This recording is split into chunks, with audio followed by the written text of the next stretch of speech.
ਦੇ special segment ਵਿੱਚ ਤੁਹਾਡਾ ਸਵਾਗਤ ਹੈ। ਮੈਂ ਹਰਪਿੰਦਰ ਕੌਰ। ਸ਼ੁਰੂਆਤ ਕਰਦੇ ਹਾਂ ਕੈਨੇਡਾ ਦੀਆਂ ਕੁਝ ਖਾਸ ਖਬਰਾਂ ਦੇ ਨਾਲ। ਟੋਰਾਂਟੋ ਤੇ ਵੈਂਕੂਵਰ ਤੋਂ ਅੰਮ੍ਰਿਤਸਰ ਦੇ ਸ਼੍ਰੀ ਗੁਰੂ ਰਾਮਦਾਸ ਜੀ ਇੰਟਰਨੈਸ਼ਨਲ ਏਅਰਪੋਰਟ ਤੱਕ ਸਿੱਧੀ ਉਡਾਨ ਲਈ ਚੱਲ ਰਹੀ ਮੁਹਿੰਮ ਨੂੰ ਭਰਵਾਂ ਹੁੰਗਾਰਾ ਮਿਲ ਰਿਹਾ ਹੈ ਤੇ ਇਸ ਸੰਬੰਧ ਵਿੱਚ ਮੈਂਬਰ ਪਾਰਲੀਮੈਂਟ ਬ੍ਰੈਡ ਵਿਸ ਵੱਲੋਂ ਇੱਕ ਪਟੀਸ਼ਨ ਵੀ ਦਾਖਲ ਕੀਤੀ ਗਈ ਹੈ। ਇਸੇ ਸੰਬੰਧੀ ਜ਼ਿਆਦਾ ਜਾਣਕਾਰੀ ਲਈ ਗੱਲਬਾਤ ਕਰਦੇ ਹਾਂ ਮੈਂਬਰ ਪਾਰਲੀਮੈਂਟ ਬ੍ਰੈਡ ਵਿਸ ਦੇ ਨਾਲ। Hello, Mr. Viz, and thank you so much for taking out time for PTC.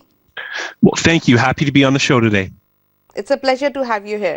We would like to know, as many people living in Canada, they have ties in Punjab, but at present, there is no direct flight from Canada, say Vancouver, Toronto, or Abbotsford to Punjab.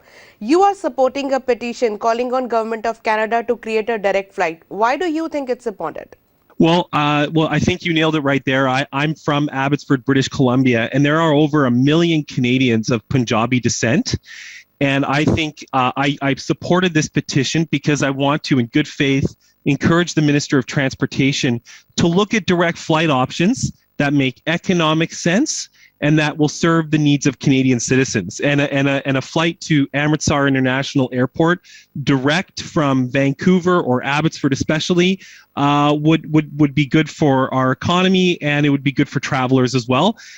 So I thought it was a good faith petition to put forward.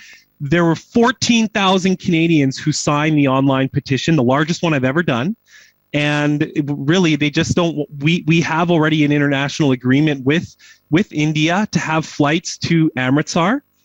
When we were in lockdowns, it was the Canadian Airlines went to Amritsar to pick up Canadians in the Punjab because that's where they all were anyway. So let's just simplify the process and get a direct flight. So if I'm successful in that, I will be very pleased, and I know many other Canadians will too. Definitely, but now when this petition is closed for signatures, is it already tabled in the parliament? Actually, yes, I just tabled it this morning.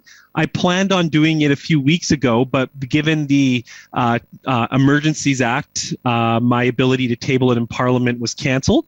But I was very pleased to table it this morning, and I'll be tabling 2,000 additional paper signatures in 2 weeks' time when Parliament resumes. Though petition is a great tool for all the constituents to reach the Government of Canada for their issues, so what would be the next step? Well, the next step in the petition, I call upon the Government of Canada to work with India's High Commission and our airlines. So I will be meeting with Air Canada again very soon to press upon Air Canada to consider this option. I will also be petitioning personally or lobbying the Minister of Transportation to consider this petition and to move forward, and other business people to make sure that we can see this happen. In previous years, the Government of Canada has championed direct flights in parts of China, for example, and I see this as no different. This is something Canadians want, and it's good for our economy, and it's good for tourism, and that's why I'm going forward with this. And do you think this long pending demand of Punjabis will be fulfilled? I think it eventually will. And that's why petitions are so important, because it presses upon the government to take action and to provide a response. If Canadian citizens aren't using things like petitions to say, hey, Government of Canada, hey, Air Canada, this is something we care about, they're not going to listen. So this is a key exercise in the democratic process to make sure that the Government of Canada is listening to Canadians about something that they want to see happen.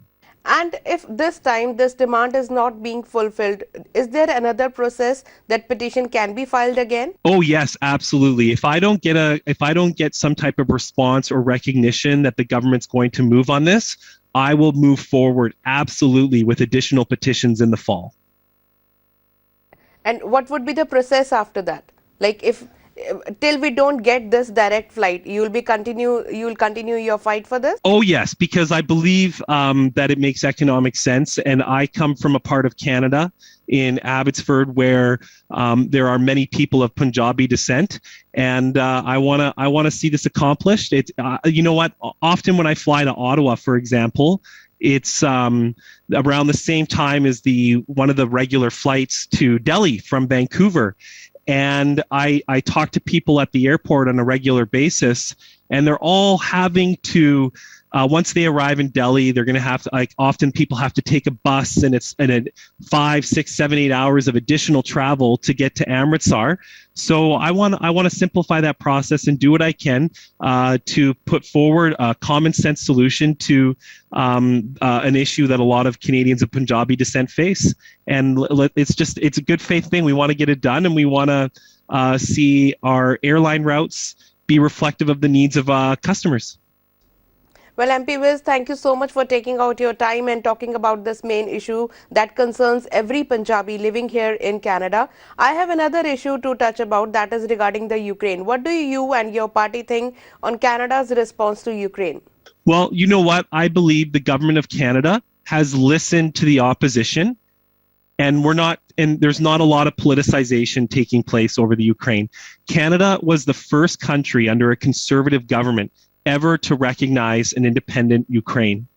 And I am proud as a Canadian that we put aside our political differences and that we work together, because Ukraine is an important ally of Canada. And Canadians of all political stripes need to stand up to Russian aggression right now. And we need to stand up against these illegal actions that are hurting innocent people.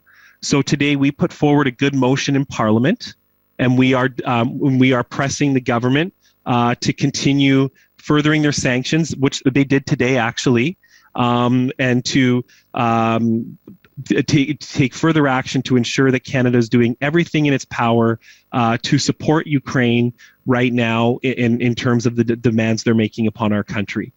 Thank you so much, Mr. Vis, for taking out your time and talking about these two important issues. Thank you so much and have a good day. Thank you so much.